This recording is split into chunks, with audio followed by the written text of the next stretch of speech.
أتانا شهر الخير والإحسان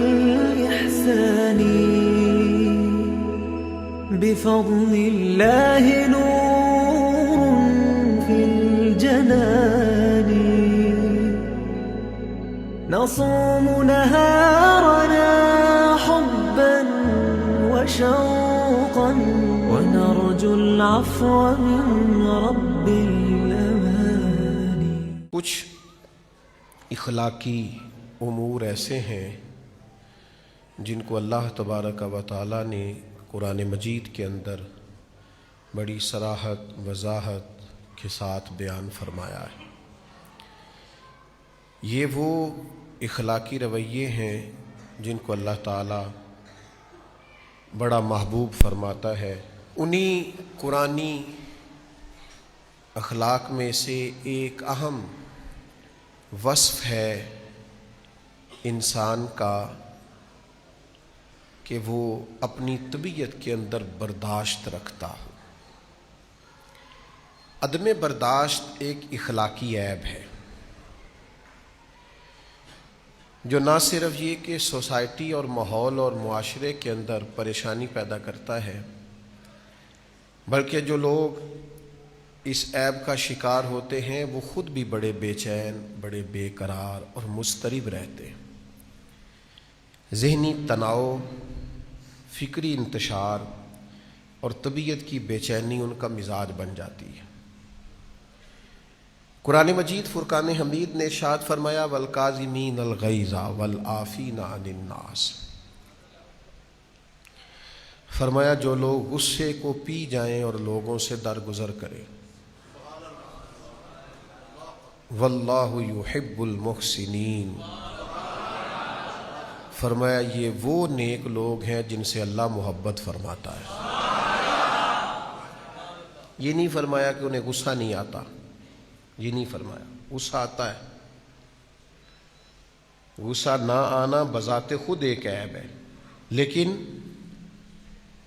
غصہ انہیں آتا ہے پر وہ اس غصے کو پی جاتے ہیں, وہ ضبط کر لیتے ہیں, وہ اپنے غصے پر کنٹرول کرتے ہیں. والکاظمین الغیظ, وہ غصے کو پورے طور پر کنٹرول میں کر لیتے ہیں. اور والعافین عن الناس, لوگوں سے درگزر کر جاتے ہیں. اچھا یہ بھی بات نہیں کہ وہ کمزور ہیں اس لیے معاف کر دیتے ہیں, وہ طاقتور ہیں, باہمت ہیں. کیوں؟ کہ اللہ کے پیارے ہیں. واللہ یحب المحسنین, اللہ کہتا ہے میں ان سے محبت کرتا ہوں. جو رب کا پیارا ہو وہ کمزور ہوتا ہے, وہ اللہ کا محبوب وہ کمزور ہوتا ہے, جو اللہ کا چنا ہوا ہو وہ کمزور ہوتا ہے. فرمایا ان لوگوں کا معیار یہ ہے, ان لوگوں کا رویہ یہ ہے کہ یہ غصے کو پی جاتے ہیں اور لوگوں سے درگزر کرتے ہیں. نبی پاک صلی اللہ تعالی علیہ وسلم کا ایک فرمان اس تعلق سے بڑا خوبصورت ہے, آپ کو بڑا مزہ دے گا اگر کبھی وہ ذہن میں آ گیا.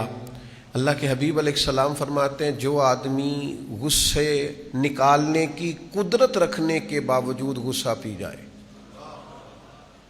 وہ تیس نیس کر سکتا تھا, وہ اینٹ کا جواب پتھر سے دے سکتا تھا, وہ 1 کی 10 سنا سکتا تھا, قدرت کے باوجود جو غصے کو پی جائے, فرمایا اللہ تعالی ایمان اور یقین کے ساتھ اس کے سینے کو بھر دے گا. اس کا سینہ اللہ ایمان سے بھرے گا. آپ بات کو سمجھیے گا, غصہ پی گیا ایمان آ گیا, غصہ پی گیا ایمان قوی ہو گیا. اس نے اچھا غصہ بڑا دلاتے ہیں لوگ, غصہ بڑا دلاتے ہیں. بعض لوگ تیش دلاتے ہیں, بعض لوگ اس طرح کی بات کرتے ہیں کہ ان کے جواب میں دل کرتا ہے کہ بندہ نہ بہت ساری چیزوں کو آج سخت لہجے کے اندر ان کا جواب دے. لیکن وہ کسی نے کہا تھا کہ اسی خیال میں گزری ہے شام میں درد اکثر کہ جب درد حد سے بڑھے گا تو مسکرا دوں گا. ہم نے ارادہ کیا ہے کہ جب زیادہ دقت کوئی کرے گا نا تو ہنس دینا ہے, کوئی بات نہیں چھوڑ دینا ہے, چل یار جا اپنا کام کر, کوئی نہیں ہم اس موضوع پر آتے نہیں. یہ جو برداشت ہے یہ حسن ہے زندگی کا. آپ کے رویے میں، آپ کی طبیعت میں، آپ کے مزاج میں کچھ برداشت ہونی چاہیے. کچھ لوگ ہوں گے جو بالکل غلط بات کریں گے آپ کے بارے میں، 100% غلط بات کریں گے، 1% آپ کا قصور نہیں ہوگا، پھر بھی وہ آپ کا قصور شمار کریں گے۔ کبھی قرآن مجید پڑھو نا، کائنات میں سب سے حسین بھی نبی ہوتے ہیں، سب سے زیادہ پاکیزہ بھی پیغمبر ہوتے ہیں، معصوم ہوتے ہیں، خطائیں ان کے قریب ہی نہیں آتی۔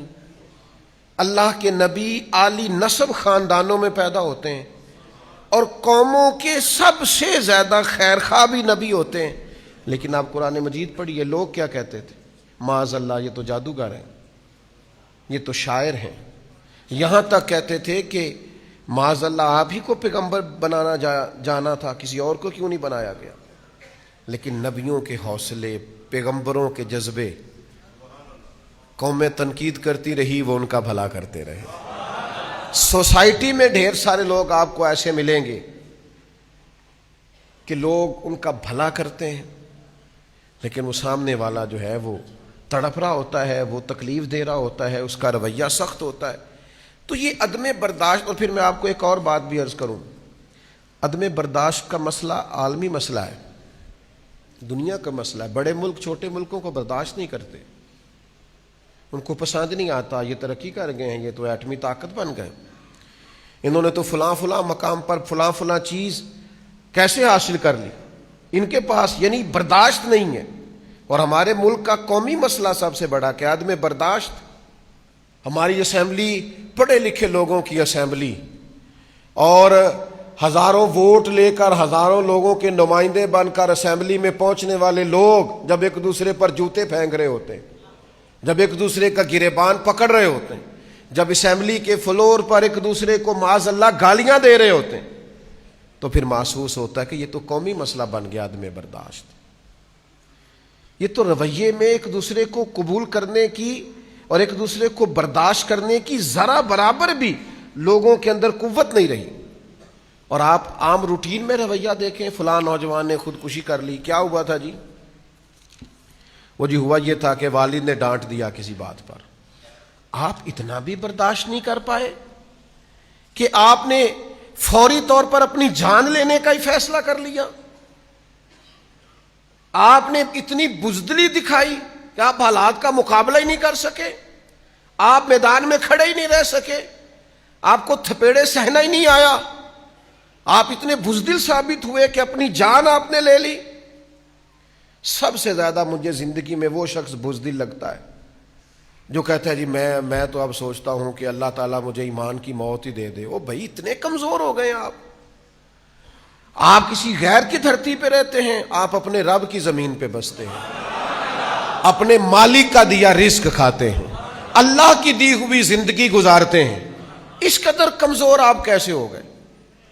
اور پھر اپنی مرضی سے آئے نہیں، ہم اپنی مرضی سے جانا بھی نہیں، اس نے جب چاہا بھیجا، جب وہ چاہے گا جائیں گے۔ اس لیے زندگی کو جئیں، اس کا حسن زندگی کا محسوس کریں، آپ کے اندر وہ خاص لذت ہو، لیکن برداشت رکھیں، برداشت۔ میرے نبی پاک علیہ السلام کی سیرت کا ہر عنوان ہی انوکھا ہے، لیکن جو میرے نبی کی برداشت ہے نا، اوئے ہوئے، قربان ہو جائے میری اولاد حضور کے اس وصف پر، وار دوں اپنے ماں باپ نبی پاک کے اس اخلاقی کمال پر، ساری طاقتیں رکھنے والے محبوب، وہ جن کی پلکیں ذرا آنسوؤں سے بھیگیں جو جبریل دوڑے آئے۔ یا رسول اللہ صلی اللہ علیہ وسلم، رب کہتا ہے وَلَسَوْفَ يُعْطِيكَ رَبُّكَ فَتَرْضَىٰ، آپ کا رب آپ کو اتنا دے گا آپ راضی ہو جائیں گے۔ سیدہ طیبہ حضرت عائشہ صدیقہ رضی اللہ تعالی عنہا فرمائے، حضور میں دیکھتی ہوں آپ کا رب آپ کی خواہش پوری کرنے میں جلدی فرماتا ہے۔ اتنا کمال نبی پاک علیہ الصلوۃ والسلام کو اللہ نے دیا، لیکن مکے کے 13 سال حضور نے برداشت کر کے گزار دیے۔ میں سیرت کا چھوٹا سا طالب علم ہوں، میں ذمہ داری سے بات کرتا ہوں۔ بعض لوگ کہتے ہیں جی ابھی اسلام کو قوت حاصل نہیں تھی، اس لیے محبوب نے کوئی جنگ نہیں کی. آپ کی غلط فہمی ہے, آپ کی غلط فہمی ہے یہ کہ اسلام کو قوت حاصل نہیں تھی. ایک بندے کے پیسے دبائے تھے اسی دور میں ابو جہل نے, تو میرے محبوب نے فرمایا چلنا میرے ساتھ, کیسے کیوں نہیں دیتا. غضب سے ان کے خدا بچائے کہ نور باری جلال میں ہے. یہ مکے کے دنوں کی بات ہے جب ایک غریب کی بچی ایک کافر نے اٹھا لی تھی, تو اللہ کے حبیب نے فرمایا تو واپس کرتا ہے یا کرے تیرا علاج. اللہ نے طاقتیں دی ہیں اپنے محبوب کو, لیکن وہ جو حضور نے کچھ نہیں نہ کہا, یہ میرے نبی کی برداشت ہے, یہ میرے محبوب کا حوصلہ ہے, یہ رسول کائنات علیہ السلام کا دیا ہوا سبق ہے, یہ نبی پاک کا امت کو پڑھایا ہوا وصف ہے. دل تھوڑا کشادہ رکھیں, ذہن تھوڑا وسیع رکھیں, اور ہر ایک سے مخالفت بھی اچھی نہیں ہوتی. دعا کرو کہ دشمن بھی خاندانی ہو. آپ ہر چھوٹے بڑے آدمی کی بات کا جواب دینے لگ جاتے ہیں, ہر ایک کی آپ رائے پر تبصرہ کرنے لگ جاتے ہیں. دعا کرو کہ دشمن بھی خاندانی ہو. آپ کا حوصلہ جوان ہونا چاہیے, ظرف بڑا ہونا چاہیے, حوصلہ تھوڑا مضبوط ہونا چاہیے. آپ کی طبیعت کے اندر ایک خاص قسم کی لطافت ہونی چاہیے, برداشت کا ایک وصف ہونا چاہیے. یہ کیا بات ہوئی چھوٹی چھوٹی بات پر آپ دشمنوں کو ختم کر کے جینا, یہ اتنا کمال نہیں جتنا دشمنوں کے سامنے جینا کمال ہے. نہیں کوئی نہیں, سمجھ ہی نہیں آئی آپ کو میں نے کیا کہا, سمجھ ہی نہیں آئی آپ. دشمن کو ختم کر کے جینا اتنا کمال نہیں. چلے میں دیہاتی ماں کا بیٹا ہوں, اپنے جملے میں بات کرتا ہوں. میں کسان کا پتر ہوں, اپنے جملے میں بات کرتا ہوں. وہ میرے بزرگ کہا کرتے تھے کہ کسے تو سیڈ تے ہو کے جینا ہو رہے تے او دے سینے تے مونگ دلنا ہو رہے. او بھائی دشمن کے سامنے جینا اور ہے. آپ کو بات کی سمجھ آ رہی ہے؟ یہ تھوڑا سا اور ہے, آپ چیزوں کو سمجھیں. دیکھیں نا, کافر ختم نہیں ہوئے مکہ مکرمہ سے, ابھی ان کا داخلہ ممنوع نہیں ہوا, لیکن مکہ فتح ہو گیا. تو نبی کریم نے کیا فرمایا؟ فرمایا جب تم نے بیت اللہ کا طواف کرنا ہے تو پہلے 3 پھیرے ذرا اکڑ اکڑ کے چلنا ہے. نہیں سمجھ آئی تو گل, وہ کہتے ہیں رمل کرنا, ذرا کندھے ہلا ہلا کے چلنا. ان کو بتانا ہے کہ کعبے کے اصل وارث آ گئے ہیں. ذرا کندھے ہلا ہلا کے رمل کر کے چلنا ہے, ان کو پتہ چلے کہ اصل وارث آ گئے. وہ میرے بھائی دشمن کے سامنے جینا کمال ہے, اس کی آنکھوں میں آنکھیں ڈال کے جینا یہ کمال ہے. کہاں تھا حضرت عمر فاروق رضی اللہ تعالیٰ عنہ نے, یا رسول اللہ مجھے اجازت دے میں عبداللہ ابن ابی سلول کو قتل کر دوں. بہت سارے صحابہ نے کہا حضور اجازت دیں, اس کے وجود سے دھرتی کو پاک کر دیں. اور حضور نے فرمایا رہنے دو, اسے رہنے دو. نبی پاک صلی اللہ علیہ وسلم نے فرمایا لوگ کیا کہیں گے, اب کلمہ پڑھنے والوں کو قتل کرنا شروع کر دیا. اسے رہنے دو.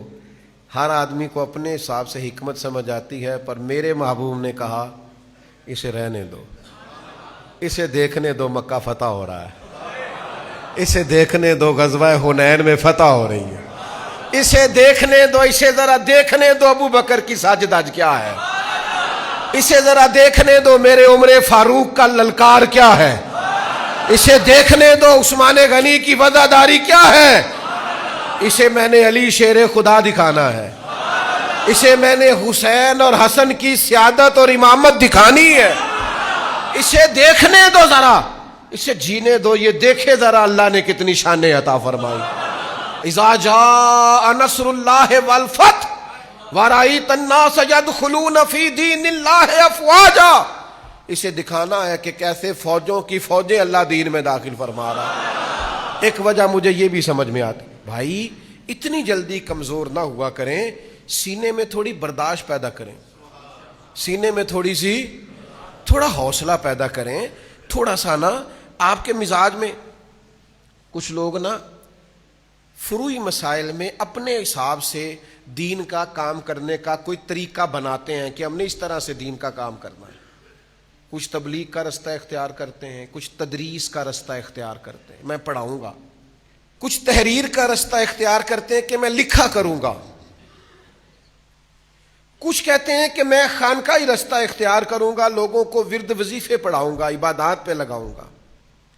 یہ مختلف قسم کے رستے، یہ سارے ہیں ایک ہی رستے، لیکن کبھی کسی تحریر کرنے والے نے یہ نہیں کہا کہ جو پڑھا رہا ہے وہ کام ہی نہیں کر رہا، یہ نہیں کہا اس نے کہا میں بھی کر رہا ہوں، وہ بھی کر رہا۔ کبھی کسی تدریس کرنے والے نے یہ نہیں کہا کہ جو خانقاہ میں بیٹھ کے مریدین کی، عقیدت مندوں کی، ارادت مندوں کی تربیت کر رہا ہے وہ کچھ بھی نہیں کر رہا، اس نے کہا میں تدریس کر رہا ہوں، وہ تلقین کر رہا۔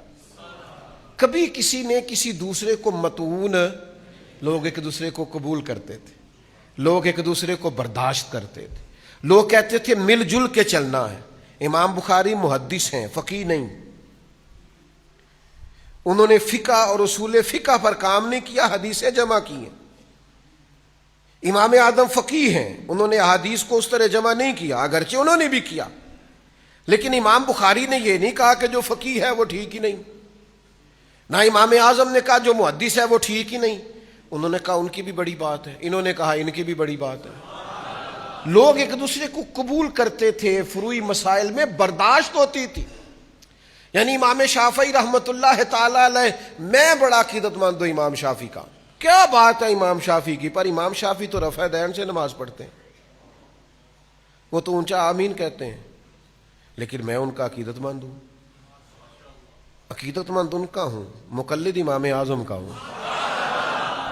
باہمی احترام کے رشتوں کو کبھی بھی خراب نہیں ہونا چاہیے، لیکن آج تو گھٹن ہے، 1.5 اینٹ کی مسجد اور 1.25 انچ کا بندہ، کوئی قد کاٹھ نہیں، نہ علمی، نہ فکری، نہ توانائی، نہ شعور، نہ مطالعہ، نہ سمجھ، نہ بوجھ، نہ کوئی بات، لیکن ان لوگوں کی آپ گفتگو سنیں تو انہیں ایسے محسوس ہوتا ہے کہ کوئی شخص جو ہے وہ کام ہی نہیں کر رہا، سارا میں ہی کر رہا ہوں۔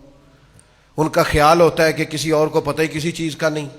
کی عقیدہ ہے پنجابی چ پا نہ پڑھی وقت نو، تو جڑا وقت نو پھڑیا ہوئے تو رحم کھانا چاہیے کہ انہیں لڑائی کرنی چاہیے، وہ تو بیچارہ وقت نو پھڑیا ہے، اس پر رحم کھائیں۔ تو میرے عزیز، برداشت کا مزاج، برداشت کی محبت، برداشت کی لذت اپنے اندر پیدا کریں، برداشت ہونی چاہیے۔ اللہ کے پیارے رسول صلی اللہ تعالی علیہ وآلہ وسلم نے فرمایا،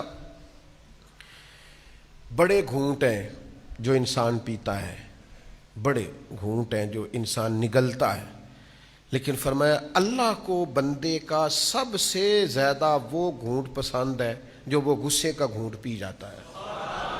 اللہ کو بڑا پسند ہے وہ ضبط کر جائے، یہ سب سے افضل گھونٹ ہے کہ تجھے شدید غصہ آیا ہے لیکن تو اس کو پی جائے، اور بلا وجہ غیظ و غضب کرنا، ہر بات پہ غصہ ہونا، ہر بات پہ لڑائی کرنا، ہر بات پہ شدت دکھانا، ہر وقت الجھے رہنا، ہر وقت ناراض ہو جانا، ہر بات پہ جناب اپنے آپ سے باہر ہو جانا، یہ انداز درست نہیں ہوتا، یہ طریقہ کار غیر مناسب ہوتا ہے۔ نبی پاک صلی اللہ تعالی علیہ وسلم نے فرمایا، بلا وجہ کا غیظ و غضب ایمان کو اس طرح خراب کر دیتا ہے جس طرح ایلوا شہد کو نہیں خراب کر دیتا، اس کو کڑوا نہیں کر دیتا، اس طرح بلا وجہ کا غصہ ایمان کو خراب کر دیتا ہے۔ ہر وقت کا جاہو جلال ٹھیک نہیں، ہر وقت کی ناراضگی ٹھیک، کچھ لوگ نا ناراض رہتے ہیں، اور اگر آپ ناراض نہ ہوں تو چونکہ ہم رہتے ہیں ناراض لوگوں کے درمیان، لہذا ہم نے بھی ناراض ہی رہنا شروع کر دیا، سارے ناراض ہیں، کوئی کسی سے ناراض ہے تو کوئی رہتے جو ہر وقت دائیں بائیں ناراض ہوتے ہیں، تو لہذا ہم بھی ناراض ہی رہتے ہیں۔ اور اکثر بندے پوچھتے ہیں، کہتے تسی ناراض تو نہیں؟ ہر وقت کوئی ناراض نہیں ہوتا، ہم رہتے ہیں ناراض۔ وہ حضرت خواجہ نظام الدین محبوب الہی، سلطان المشائخ، محبوب المشائخ، حضرت خواجہ نظام کے پاس ان کا ایک عقیدت مند آیا، اس نے کہا حضور بس ہو گئی، اب جو ہمیں چھیڑے گا ہم بھی اسے چھیڑیں گے، جو ہمیں ستائے گا ہم بھی اسے ستائیں گے، کوئی ہمارے رستے میں کانٹے بچھائے گا تو ہم بھی اس کے رستے میں کانٹے بچھائیں گے۔ تو حضرت خواجہ نظام الدین صاحب رحمۃ اللہ علیہ مسکرائے، بندہ بڑا ناراض تھا، مرید بڑے غصے میں تھا، پر آپ مسکرائے، آپ فرمانے لگے پتر پھر تو سارا رستہ ہی کانٹوں سے بھر جائے گا، آدھی سڑک پہ اس نے بچھا دیے، باقی آدھی پہ تو نے بچھا دیے، ترے تو راہگیروں کے پیر بھی زخمی ہوں گے تم دونوں کی لڑائی میں. عرض کی حضور پھر کیا کروں؟ فرمایا فقیروں والا کام کر. وہ کانٹے بچھاتا جائے تو کانٹے اٹھاتا جا. فقیروں کی یہی ڈیوٹی ہے. لوگ بچھاتے جاتے ہیں اور وہ اٹھاتے جاتے ہیں. ہمت کریں, حوصلہ کریں. آپ کو ایک بات عرض کروں, کچھ لوگ نا باہر پھر بھی اتنا غصہ نہیں کرتے, کار بڑا کر دینا. باہر والے کہہ رہے ہوتے ہیں بندہ بڑا ہی با اخلاق ہے, تو کار والے آندے نے سانو پوچھ کے ویکھو نا. آپ جتنا حوصلہ باہر رکھتے ہیں اتنا گھر کیوں نہیں رکھتے؟ بیٹے کا دل کرتا ہے آپ کے سینے پہ چڑھے, آپ سے پیار کرے. بیٹی کا دل کرتا ہے دو چار لاڈ دکھائے. بیوی کا آپ لباس ہے, وہ آپ کا لباس ہے. اس نے جو بات آپ سے کرنی ہے وہ کسی اور سے کر سکتی نہیں. اس کو کوئی 10-20 منٹ درکار ہیں آپ سے بات کرنے کے لیے, لیکن باہر آپ بہت بڑے لیڈر ہیں, قائد ہیں, سمجھدار ہیں, معاملہ فہم ہے, فہم و فراست والے. گھر آپ بات ہی نہیں سنتے. یہ رویہ بھی ٹھیک سنو نا. کریم محبوب کی ایک کریمانہ ادا اور بھی سنو. سیدہ طیبہ طاہرہ حضرت عائشہ صدیقہ رضی اللہ تعالی عنہا گھر کا ماحول بیان کرتی ہیں. گھر میں حضور کو دیکھ کر یہ بتاتی ہیں, فرماتی ہیں نبی پاک بڑا ہی معاف کرنے والے تھے, حضور بڑا ہی درگزر فرمانے والے, اور نبی پاک نے کبھی کسی کی برائی کا بدلہ برائی سے دیا ہی نہیں. یہ محبوب کے گھر میں حرم پاک میں آپ کی مقدس زوجہ کی گواہی ہے. جب گھر میں یہ گواہی ہو تو اس کا مطلب یہ ہے کہ نبی کریم کی زوجہ ہماری ماں ہمیں سکھاتی ہیں تمہارا گھر میں رویہ بھی بڑا ہی حسین ہونا چاہیے, وہاں بھی تمہارے اندر برداشت ہونی چاہیے. میرا بڑا پرانا فتویٰ ہے. میرا فتویٰ یہ ہے کہ میاں بیوی کی لڑائی میں نا زیادہ قصور میاں صاحب کا ہوتا ہے. میرا فتویٰ ہے, آپ اختلاف کر سکتے ہیں, زیادہ غلطی میاں صاحب کی ہوتی ہے. اس کی ایک دلیل ہے میرے پاس. دلیل میرے پاس یہ ہے کہ عورت بیچاری کی عقل تو ناقص ہوتی ہے نا, تو میاں صاحب کی پوری ہے نا. تو یہ اگر کہے کہ میں نے ناقص عقل والی سے بھی پوری بحث کرنی ہے, پورا ہی جھگڑا کرنا ہے, تو بھائی سلجھانا تو میاں صاحب نے تھا مسئلے کو. تو میاں صاحب تو برابری پہ اترے ہوئے ہیں, ایک بات پہ 4 جواب دے رہے ہیں, تو پھر زیادہ غلطی کس کی گنی جائے گی؟ تو میاں صاحب کو یہ چاہیے تھا کہ وہ زیادہ حوصلہ دکھاتے. آپ بڑے ہیں, آپ کا ظرف بڑا ہے. الرجال قوامون علی النساء, اللہ نے عورتوں پر مردوں کو افسر کیا ہے. تو چاہیے تو یہ تھا کہ آپ حوصلہ دکھاتے, آپ صبر کا مظاہرہ کرتے. لیکن ہمارا رویہ یہ ہوتا ہے کہ جناب ایک بات ہوئی نہیں, اور کہاں چڑھے اور کہاں اترے اور کہاں پہنچے اور کہاں تک گئے اور کہاں سے گاڑی واپس آئی. یہ انداز درست نہیں ہے. حوصلہ, برداشت, قوت. میں چھوٹا سا آدمی ہوں, لیکن مجھے ہزاروں لوگوں کے ساتھ وقت گزارنے کا موقع ملا ہے زندگی میں. جو آدمی ممبر پہ بیٹھتا ہے نا, ہمارے اساتذہ فرمایا کرتے تھے کہ اگر تم نے اونچی جگہ پہ بیٹھنا ہے تو پھر بہت سارے سوالوں کے جواب دینے کے لیے بھی تیار رہنا. یہاں تو آپ بڑے ہونے کا دعویٰ نہ کریں, اگر ہیں تو پھر سوال تو اٹھے گا. جب آپ اونچی جگہ پہ بیٹھے ہیں, آپ تو سب کو دیکھ رہے ہیں, تو سب بھی تو آپ کو دیکھ رہے ہیں, تو آپ کو تو بڑی چیزوں کو برداشت کرنا پڑے گا. بڑے بڑے سخت سوال زندگی میں آ جاتے ہیں. کئی دفعہ دل نہیں کرتا, دل ٹوٹتا ہے کہ یار یہ والی بات آپ کو نہیں کرنی چاہیے تھی, یہ درست نہیں ہے, یہ انداز ٹھیک نہیں, یہ سوال نہیں بنتا. کسی کو اپنے گناہ کا حساب کیا دیتے, سوال سارے غلط تھے, جواب کیا دیتے. کچھ لوگ ایسے ہوتے ہیں جو مطلب اس جگہ پہ بندے کو لا کے کھڑا کر دیتے ہیں جہاں کٹہرا سا بن جاتا ہے, اور اس آدمی کا حق بھی نہیں ہوتا کہ وہ یہ سوال کرے. لیکن آپ کا منصب ایسا ہے کہ آپ کو برداشت کرنا ہے. آپ ہیں ایسی جگہ پہ جہاں آپ کو اس چیز کو قبول کرنا ہے. آپ کو سمجھنا ہے کہ یار اب میں فائز ایسی جگہ پہ ہوں, اس نے کہہ لیا ہے تو میں کیا کروں. تو میں آپ کی خدمت میں عرض کروں گا کہ کئی دفعہ سخت ترین معاملہ ہو جاتا ہے. فتح مکہ کے بعد نا غزوہ حنین ہوا تھا, بہت سارا مال غنیمت آیا, اور نبی پاک صلی اللہ تعالی علیہ وسلم بیٹھ کر مال غنیمت تقسیم کر رہے تھے. زویل خویسرا, پھر جس کی نسل سے خارجی پیدا ہوئے. ذرا غور کرنا میں کیا کہنے لگا ہوں. یہ آیا اور آتے ہی اس نے پتہ کیا کہا نبی پاک صلی اللہ علیہ وسلم سے؟ کہنے لگا اے محمد صلی اللہ علیہ وسلم، آپ مال تقسیم کر رہے ہیں، ذرا انصاف سے کیجئے گا۔ معاذ اللہ ثم معاذ اللہ، نقل کفر نباشت، یعنی حضور کو کہہ دیا، اللہ کے رسول سے کہہ دیا آپ مال تقسیم کر رہے ہیں غنیمت کا، ذرا انصاف سے کیجئے گا۔ اللہ اکبر۔ کوئی نبی پاک علیہ السلام کو کوئی چیز مانے نہیں تھی، اسی وقت حضور فرماتے اس کی گردن اڑا دو، ٹکڑے کر دیتے صحابہ، اور تیار تھے جناب عمر جیسے لوگ کہ حضور مجھے اجازت دے میں اس کی گردن ماروں، لیکن اللہ کے رسول بڑا سارا حوصلہ اللہ نے اپنے حبیب کو عطا فرمایا۔ کائنات میں سب سے بڑھ کر حوصلہ رسول پاک کو اللہ نے عطا کیا۔ میں آپ کو بتاتا ہوں، لوگ کئی دفعہ ایسا سوال کر دیتے ہیں جس سے بڑی تکلیف ہوتی، یار آپ کو نہیں کرنا چاہیے تھا، آپ کا منصب نہیں تھا، آپ کا بنتا نہیں تھا، کیوں آپ نے یہ سوال کیا؟ کہنے لگا اللہ کے حبیب سے انصاف کیجئے گا، تو رسول پاک صلی اللہ تعالی علیہ وسلم فرمانے لگے تجھ پر مجھے افسوس ہے۔ یہ ذرا انداز دیکھیے جواب دینے کا۔ حضور فرمانے لگے تجھ پر مجھے افسوس ہے، اگر میں انصاف نہیں کروں گا تو پھر دنیا میں کون انصاف کرے گا؟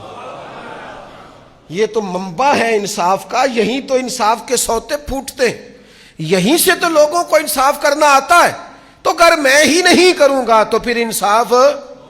لیکن اگلی بات حضور نے جو کی لوگوں کو سمجھانے کے لیے، حضور سید عالم صلی اللہ تعالی علیہ وسلم فرمانے لگے اللہ تعالیٰ میرے بھائی حضرت موسیٰ علیہ السلام پہ رحم کرے، ان کو اس سے زیادہ ستایا گیا۔ یہ عذرائے تواضع حضور نے ارشاد فرمایا حضرت کلیم کو اس سے زیادہ لوگوں نے تکلیف دی۔ کیا آپ کی خدمت میں بات عرض کریں، لوگ کس کس طرح کی اذیت دیتے ہیں، کس کس بنیاد پر لوگ بات کر جاتے ہیں جو بالکل نہ ان کا سٹیٹس ہوتا ہے اور نہ ان کا اس سے کچھ لینا دینا ہوتا ہے، لیکن ایک بہت بڑے زبردست قسم کے بزرگ ہیں، اب تو وہ وصال کر گئے کچھ عرصہ پہلے، میں ان کا بڑا معترف تھا کہ انہوں نے زندگی میں بڑا کام کیا، بڑی ڈیوٹی کی، کتابیں لکھی، بہت بڑا ادارہ بنایا، بہت ساری تدریس کی۔ تو میں چونکہ بہت سارے علاقوں میں جاتا رہتا ہوں، تو ہم جس علاقے میں جاتے ہیں وہاں کے علاقے کے علماء کے لوگ شکایت کرنی شروع کر دیتے ہیں۔ تو پہلے تو چلیں کبھی کسی وقت چیزوں کی سمجھ نہیں ہوتی تھی، پھر بعد میں خیال آیا کہ یار یہ تو ہر علاقے میں ایسا مسئلہ ہے۔ پھر ایک دو سے میں نے کہا بھائی میں تو آیا ہوں سال کے بعد 2 گھنٹے کے لیے، میں نے چلے جانا ہے، آپ کے سارے جتنے بھی مذہبی دینی معاملات ہیں وہ آپ کے علاقے کے علماء نے کرنے، تو یہ رویہ آپ کا درست نہیں ہے کہ آپ کہیں کہ آپ بڑے اچھے ہیں چونکہ آپ باہر سے آئے ہیں۔ تو تھوڑا برداشت کی طبیعت اپنی زندگی میں لیں، بلا وجہ کے شکوے، بلا وجہ کی شکایتیں دل کو تنگ کریں گی، آپ خود پریشان ہوں گے۔ میں نے زندگی میں بہت سارے ایسے لوگ دیکھے ہیں، چونکہ میرا ایک دیہاتی کلچر سے وابستہ ہے، کہ وہ بیچارے ایک بھینس ہوتی تھی تو بڑے راضی ہوتے تھے، شکر ہے اللہ دا گھر دا دودھ دے، اس پر ہی بڑے زیادہ شاکر تھے اور بہت زیادہ آگے نکل جاتے تھے۔ بلا وجہ کی آزمائشیں اپنی زندگی میں نہ بنائیں، آپ برداشت پیدا کریں، اگر کوئی بات کر بھی جائیں جیسی کسی دے کچھ بھی نہیں لگ دے، نہ کوئی ساڈا دردی۔ ویسے بھی فقیہ شہر نے تہمت رکھی ہے ساگر پر کہ یہ شخص درد کی لذت کو عام کرتا ہے، کہتے ہیں دیکھو مجھ پر الزام کیا لگایا ہے کہ میں درد بڑا بانٹتا ہوں، دیکھو کیا الزام لگایا۔ تو اس لیے بہت زیادہ اپنے اندر حوصلہ پیدا کریں، اللہ تعالیٰ سمجھنے کی توفیق عطا فرمائے۔